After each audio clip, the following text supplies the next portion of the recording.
18절에서 14절입니다.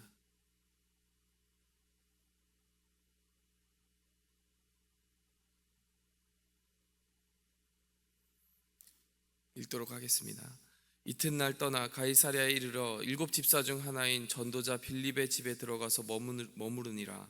그에게 딸 넷이 있으니 처녀로 예언하는 자라. 여러 날 머물러 있더니 아가보라 하는 한 선지자가 유대로부터 내려와 우리에게 와서 바울의 띠를 가져다가 자기 수족을 잡아매고 말하기를, 성령이 말씀하시되 예루살렘에서 유대인들이 이같이 이 띠 임자를 결박하여 이방인의 손에 넘겨주리라 하거늘, 우리가 그 말을 듣고 그곳 사람들과 더불어 바울에게 예루살렘으로 올라가지 말라 권하니, 바울이 대답하되 여러분이 어찌하여 울어 내 마음을 상하게 하느냐.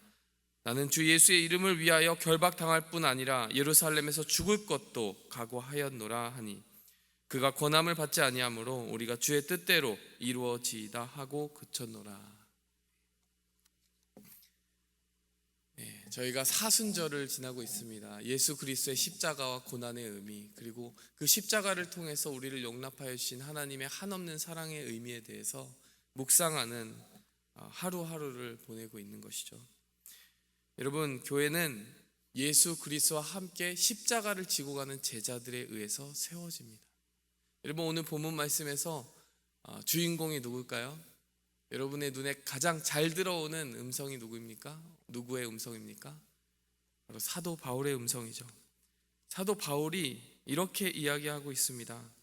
나는 주 예수의 이름을 위하여 결박당할 뿐 아니라 예루살렘에서 죽을 것도 각오하였노라.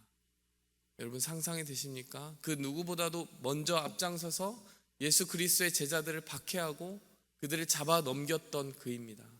그들을 체포했던 그입니다. 그런데 그가 이제는 그 예루살렘으로 가서 결박당할 각오가 되어 있다라고 이야기를 하는 것이죠. 여러분, 무엇이 그를 그렇게 만들었을까요? 여러분, 바로 예수 그리스도의 사랑 아니겠습니까? 예수님께서 그에게 나타나셨을 때 이렇게 이야기하셨죠. 어찌하여 나를 박해하느냐. 여러분, 하지만 예수님을 한 번도 만나보지 않은 바울이 어떻게 예수님을 박해할 수 있었겠습니까? 여러분, 제가 예전 설교에서도 나눈 바가 있듯이 그렇게 예수님께서 말씀하신 이유는 자신의 정말 피와 같은 그런 성도들이 고통받는 그 모든 고통을 자신의 고통과 동일시하는 예수님의 사랑이 없이는 바로 그 말이 설명이 되지 않는다. 제가 이렇게 전한 바가 있습니다. 여러분, 예수님께서는요, 자신을 직접 박해하지 않더라도 성도들에 대한 그 박해와 성도들이 경험하는 그 고통을 자신에 대한 박해와 자신이 경험하는 고통과 그야말로 일치시키시더라는 말입니다. 여러분, 그 사랑을 알고 나니 사도 바울이 변화된 것이죠. 여러분, 이 사도 바울의 말 속에 그 십자가의 정신이 도도히 흐르고 있습니다. 여러분, 그런가 하면요, 이 본문 말씀에서 스팟라이트를 받고 있지 않지만, 잘 눈에 띄지는 않지만요, 우리가 오늘 좀 더 집중적으로 주목해 봐야 될 주인공이 한 명 더 있습니다. 여러분, 우리가 사도 바울을 보통 주인공으로 생각하지만요, 오늘 이 본문 말씀에서는 전도자 빌립의 이야기가 숨어 있습니다. 여러분, 전도자 빌립이 사도 바울을 만난 것의 의미, 여러분, 전도자 빌립에게 어떠한 의미를 가지고 있었을까요? 빌립 집사가 사도 바울을 처음 만난 것은요, 사실 지금이 처음이 아닙니다. 언제였을까요? 바로 사도행전 6장으로 거슬러 올라가면 스데반이 순교할 때 사도 바울이 아마 그 자리에서 돌을 던져 스데반을 죽게 하는 그 자리에서 서 있었을 것이고, 빌립 집사가 그 자리에서 스데반의 최후를 보았다면 아마 이 빌립 집사와 사도 바울이 만난 것은 그때가 처음이었을 것입니다. 그럼 오늘은 어떤 장면입니까? 예루살렘을 향하여 가고 있는 사도 바울을 묵게 해주고 있는 빌립 집사의 모습을 보여주고 있는 것입니다. 여러분, 이 장면의 전환이 우리에게 주는 메시지가 있습니다. 여러분, 사실 빌립 집사에게 사도 바울은 어떤 존재였겠습니까? 자신의 정말 둘도 없는 친구, 뿐만 아니라 그 수만 명이 되는 초대교회에서 7명밖에 뽑히지 않은 그 집사 중에 스데반과 빌립 집사님이 있지 않았습니까? 여러분, 두 분의 관계가 어땠을 것이라고 짐작하세요? 그야말로 친구 이상이었겠죠. 정말 복음을 위하여 목숨을 걸고 삶을 투신한 그 두 사람의 관계는 우리가 가히 상상하기 어려울 정도일 것입니다. 여러분, 그런데 자신의 그 살부차도 같은 스데반 집사를 돌로 죽이는 그 자리에서 사도 바울이 어떤 모습으로 서 있었다라는 것을 빌립 집사님이 기억한다면요, 사실 오늘의 장면은 굉장히 이상한 것입니다. 빌립 집사님이 쉽게 용서하기 어려운 그 한 사람이 사도 바울이기 때문이죠. 여러분, 그런데 빌립 집사님은요, 오늘 그 사도 바울을 자신의 집으로 받아들입니다. 전도자 빌립의 집에 들어가서 머무르니라. 뿐만이 아니죠. 10절 말씀, 여러 날 머물러 있더니. 여러분, 이것은요, 어떤 육신적인 감정을 온전히 초월하지 않고서는 나올 수 없는 반응입니다. 이 개인적인 원한과 아픔을 극복하는 제자도, 이 제자도야말로 그의 모습 속에서, 빌립의 모습 속에서 예수 그리스도의 십자가가 얼마나 분명하게 드러나고 있느냐를 우리에게 가르쳐주고 있는 것이죠.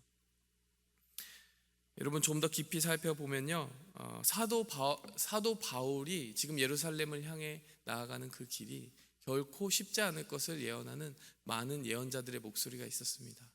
유대에서부터 한 아가보라고 하는 선지자가 와서 이제 사도 바울이 예루살렘을 향해 가면 분명히 결박당하고 체포당하고 고난이 기다리고 있을 것이다 라고 이야기를 합니다. 여러분, 그런데요, 사도 바울에게 그 고난의 길을 예언하고 그를 만류하였던 사람이 그 아가보라는 선지자만 있는 것이 아니었습니다. 누가 또 있었을까요? 여러분, 이 본문 말씀의 빌립의 딸들이 바로 또 예언자였습니다. 선지자였던 것이죠. 여러분, 그 선지자들이 어떻게 행동을 하였을까? 여러분, 드러나 있지 않지만, 그들의 말이 직접적으로 드러나 있지 않지만요, 13절을 보면 짐작할 수 있습니다. 여러분이 어찌하여 울어 내 마음을 상하게 합니까? 여러분, 이 우는 무리 속에, 이 우는 사람들 속에 누가 포함되어 있을까요? 여러분, 빌립이 포함되어 있을 것이고요, 또 빌립의 딸들도 포함되어 있을 것입니다. 여러분, 이 점이 바로 우리가 또 한 번 놀랄 수 있는 그 장면입니다. 빌립이 어찌하여 사도 바울을 집에 받아들일 수도 있습니다. 머물게 할 수도 있습니다. 하지만요, 지금 사도 바울의 그 여정을 두고 눈물로써 중보하는 중보자까지 되었다는 사실이 우리에게 놀라움을 주는 것입니다. 여러분, 개인적인 원한을 극복하는 것, 우리가 십자가의 제자로 살아가는 삶 속에서 한 번쯤은 마주치게 되는 깊은 기도의 제목입니다. 우리의 마음속에 그러한 사람이 있습니까? 십자가의 용서가 필요한 사람이 있습니까? 예수님께서 예루살렘과 온 유대와 사마리아 땅끝까지 가라고 하실 때는요, 여러분, 물리적인 땅끝만을 이야기하시는 것이 아닙니다. 하나님께서 우리에게 주신 품으라 하신 그 형제 자매, 우리의 마음속에 어찌하면 어떻게 보면 저 땅끝으로 밀려나 있는, 우선순위에서 밀려나 있는 그 한 사람이 있다면, 여러분 마음속에 떠올려 주시는 그 한 사람이 있다면, 가시와 같이 계속해서 아픔을 주는 그 한 사람이 있다면요, 여러분, 그 사람이야말로 우리가 십자가의 사랑을 들고 향해야 될 그 땅끝인 줄 믿습니다. 여러분, 빌립은 품는 데서 그치지 않고 그를 위하여 우는 데까지 나아갔던 것입니다. 여러분, 사실 빌립의 행적을 보면요, 놀랍지 않을 수 없는 그런 일들이 벌어집니다. 여러분, 사마리아와 땅끝까지 가서 복음을 전하라는 말씀이 예수님의 말씀이었죠. 그 말씀을 가장 먼저 실천한 사람이 누구였을까요? 베드로입니까? 바울입니까? 아닙니다. 빌립입니다. 여러분, 그 스데반의 일로 해서 예루살렘에 큰 박해가 일어났을 때 온 제자들이 흩어지기 시작하고요, 가는 곳마다 복음을 전하기 시작하는데요, 사마리아 성에 처음 당도한 사람이 빌립 집사였습니다. 사도행전 8장에 나오는 장면입니다. 거기서 부흥이 일어나고 예수 그리스도를 믿는 제자들이 일어나니까요, 그 소식을 들은 사도들이 움직이기 시작했습니다. 그래서 그 사마리아 땅에 베드로가 오게 된 것입니다. 베드로가 먼저가 아니라 빌립이 먼저였습니다. 여러분, 이방인에게 처음 전도한 사람은 누구였을까요? 여러분, 기록된 바에 따르면 에디오피아 내시에게 처음 전도한 빌립이었습니다. 여러분, 그 당시 그 누구도 이방인에게 먼저 손 내밀고 복음을 전해야 되겠다는 생각을 감히 하지 못하던 그때였습니다. 고넬료의 일은요, 한참 뒤에 나와요. 사도행전 10장에 나옵니다. 근데 사도행전 8장에 벌써 에디오피아 내시, 그것도 율법에서 부정하다, 여호와의 총에 들어오지 못한다라고 하는 내시에게 손 내민 게 누구입니까? 빌립 집사였던 거예요. 여러분, 사도보다 먼저 예수님의 말씀을 실천하고 있는 집사의 모습을 상상해 볼 수 있습니까, 여러분? 여러분, 빌립 집사님이 이러한 마음을 가지고 있었기 때문에 원수와도 같은 자신의 마음속에 아픔으로 남아있는 그 아픔의 기억을 떠올리게 하는 사도 바울까지도 품을 수 있었던 것이 아닌가, 이런 생각을 해보고요. 저는 또 한 가지 상상을 해보았습니다. 이 사도 바울이 이 빌립 집사님의 집에 머물면서 무슨 이야기를 했을까? 무슨 이야기를 했을까요? 여러 이야기를 했겠지만 아마도 스데반 집사님의 이야기를 했을 것 같습니다. 빌립 집사님이 이야기했겠죠. 스데반 집사님이 이런 분이었다고, 살아생전에 이런 성정을 가지고 있었다고 사도 바울이 이야기했을 것입니다. 그런데 그 스데반 집사가 죽는 것을 보고 자기는 마땅히 여겼다고. 여러분, 빌립 집사님의 마음에 어떠한 감동이 일어났을까요? 아마도 스데반 집사님에게 이런 마음속의 이야기를 전하고 싶지 않았을까요? 자네의 죽음이 헛되지 않았네. 자네의 죽음이 헛되지 않았네. 사도 바울은 바로 그 스데반의 죽음의 열매였기 때문이죠. 그리고 빌립 집사님은요, 그 모든 것을 선으로 바꾸시는 하나님을 목격한 증인이 된 것입니다. 여러분, 이 이야기에 여러분 곳곳에 십자가의 피가 묻어 있습니다. 예수님이 먼저 피 흘려 주셨기에 스데반이 변화하고 사도 바울이 변화하고 빌립이 변화합니다. 여러분, 숨은 주인공, 마지막 주인공은 바로 예수 그리스도인 것이죠. 오늘 본문 말씀에 여러 주인공들이 있었습니다. 스데반이 있었고요, 그 죽음으로써 이야기하는 스데반이 있었고, 원수 같은 사람을 품어서 이야기하는 빌립이 있었고요, 자신을 결박할 그 위험이 도사리고 있는 땅으로 묵묵히 나아가는 사도 바울을 통해 말씀하시는 십자가의 음성이 있었고요, 그리고 그들을 변화시킨 예수 그리스도의 음성이 있었습니다.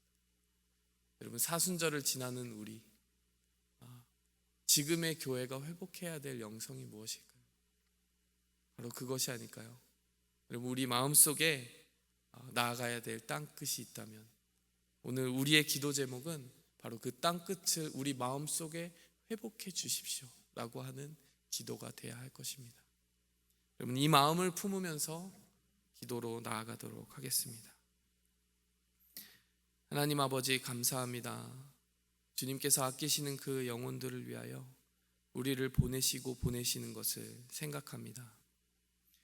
때로는 우리 마음속에 무한한 아픔을 주는 그 사람이라 할지라도 주님께서 주신 그 사랑이라면, 그 원수조차 변화시키는 그 능력을 믿는다면 우리가 마땅히 나아가야 되는 줄 알면서도 하나님, 때로는 우리의 인간적이고 연약한 심정이 우리의 가야 될 길을 가로막는 경우가 있습니다.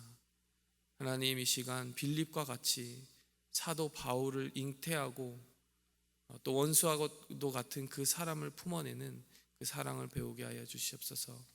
하나님, 이 본문 말씀에 녹아 있었던 그 십자가의 피 묻은 흔적들이 우리의 삶 속에서도 고스란히 나타나게 하여 주시고, 그리하여 사마리아 땅끝까지 이르러 복음을 전하는 귀한 제자의 행렬에 우리도 나아가게 하여 주시옵소서. 모든 말씀 예수 그리스도의 이름으로 기도하였습니다. 주기도문으로 나아가겠습니다.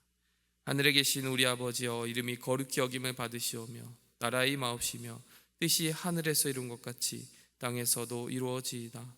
오늘날 우리에게 일용할 양식을 주옵시고 우리가 우리에게 죄 지은 자를 사하여 준 것 같이 우리 죄를 사하여 주옵시고 우리를 시험에 들게 하지 마옵시고 다만 악에서 구하옵소서. 대개 나라와 권세와 영광이 아버지께 영원히 있사옵나이다.